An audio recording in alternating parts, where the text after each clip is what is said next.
Hey guys, Squdge here, welcome back to another video. We're going to do some resin work today, and I have this beautiful mould that I got that I'm super happy to try out. So I got the heart, I also got a rectangle, and the one that I'm going to try today is this hexagon one. So we are just going to pour some nice slow pure resin in, decorate with some florals, and see how it comes out. I hope you enjoy.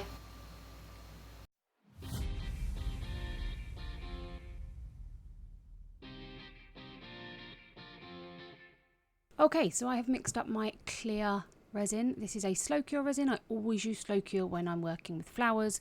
You just get a much better, clearer, crisper finish. I'm pouring a very thin layer. This is probably a couple of millimeters, 1/8 of an inch max. Leaves and flowers will float in resin, so by doing a very thin layer, they'll float to the top of this layer but then be secured when it cures, and then they won't rise up. So I'm adding my logo in behind some of my leaves. I do this so that it can't be seen from the front, but it's there at the back. Adding my leaves into place. Because this is a slower curing resin, you can move things around and adjust them. The bubbles will still dissipate because it's a slower curing resin. So that's another reason why I use them, because it gives me the ability to adjust things if flowers move. Once the rose leaves are in, I'm going to add some asparagus fern. I absolutely love this. It's so pretty and like wispy and beautiful. And then I'm going to add some flowers. Now I have a lot of dried flowers. I will, if I get flowers for my birthday or for Christmas or when I've been unwell, I have dried them. I do have videos for drying things. I will link it for you. I've got a couple of videos for that. Then it's time to add in these beautiful, I don't know what they're actually called. I call them fire roses, just because the colours go from yellow to orange to red. I'm sure they probably have an actual name, but I just call them fire roses. So I'm going to add the roses in, and then we're going to leave this layer to cure.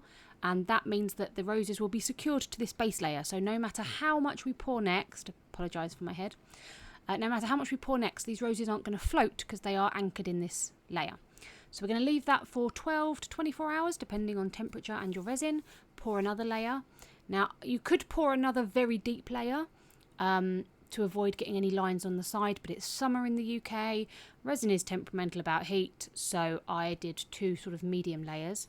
Again, leave that for 12 to 24 hours. I'm going to pour another layer, and then we're going to add some additional flowers in. Now, I'm not very good with flowers. If you know the names of these flowers, please can you tell me what they are in the comments, because they're really pretty, but I don't know what they're called. I'm kind of ashamed to admit that, considering that I work with flowers a lot, but I just don't know what they're called. Obviously the rosebud, I'm good with that. I've got these sort of, they almost look like baby's breath, but they're not baby's breath. And then these sort of almost thistles, but they're not thistles. If you know, please just put me out of my misery. I mean, or just sit and laugh at me like I do. It's up to you. You choose. So I'm just going to arrange these things where I want them. When I make pieces like this, I try and leave some negative space where it is just clear resin. You don't have to do this. You could fill up the entire thing with flowers. It is entirely up to you and how you want your piece to look. I like having some negative space. Just because it gives the illusion of movement. You've got all of the flowers in one corner and then the leaves sort of flow round it. Does that make sense? But you can fill this to the brim if you want. Once I've got those in, we're going to again leave it for 12 to 24 hours, and then I'm going to fill up the rest of the mould all the way to the top of my roses. So this is quite a deep layer because those flowers are now secure as well in the previous layer. So now I'm just going to fill it right up to the top.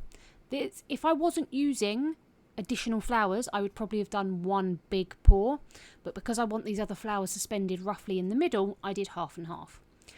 So I'm going to pour this in. I just love how clear this resin is. Like it just looks like water. It's crazy. It looks like water. Apologies, I've joined TikTok, so you can see me there filming a video for TikTok. I can't believe I've joined TikTok, but it's great. Come find me there if you're on TikTok. We'll leave this to cure, and then we'll see what we get. As per usual, all links to everything I use will be down in the description for you. The resin, the tools, everything.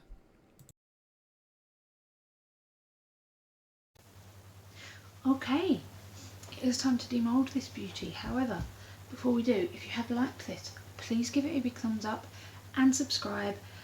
It helps me out no end. I can't believe there's almost there's almost 800 of you. It's amazing.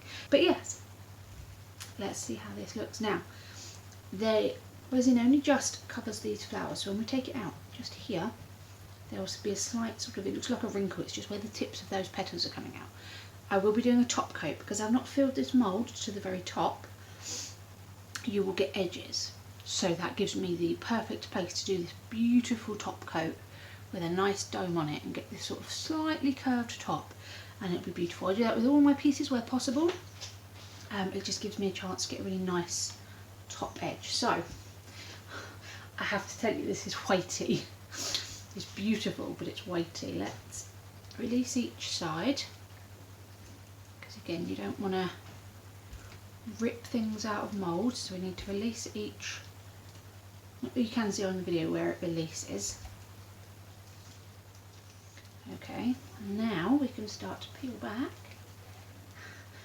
Oh my god, it's looking so pretty. Oh, I'm so happy with this. So happy with this. Oh, look. Pop the mould back. Mould is in fantastic condition.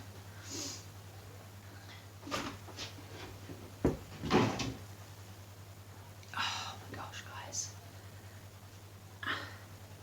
I'll add a few like pictures of this up against the sky, but it is gorgeously clear. I am super happy with this. Super happy. Look, I absolutely love it. So as you can see here, there's just a slight ridge, because that is where the resin lifts up ever so slightly on the edge of the mould. And what that means is there is a little lip all the way around here, which gives you the perfect barrier to do a beautiful, not domed, like it's not going to be huge, but a slightly domed top coat, and these edges hold it in. I'm so pleased with it overall. What do you think? I love it. I love it. I love it. I love it. Oh, I'm so pleased. So pleased. It's so pretty. Okay, now it's time for the top coat. This is a thicker resin. It's a 1:1 resin. It's great for top coating. Now, as I said, there is a ridge around the edge of this mould because I didn't fill the mould to the top. So what we're going to do is we're going to pour some of this resin into the middle. This is not enough to coat it, but we just want some in there. And using a stick, I'm going to bring it to the edge. You can use a lolly stick, but wood often introduces bubbles. I prefer just to use silicone tools or plastic tools because you can take the resin off when it's dry and reuse them. So bring it to the edges, make sure it touches every single edge.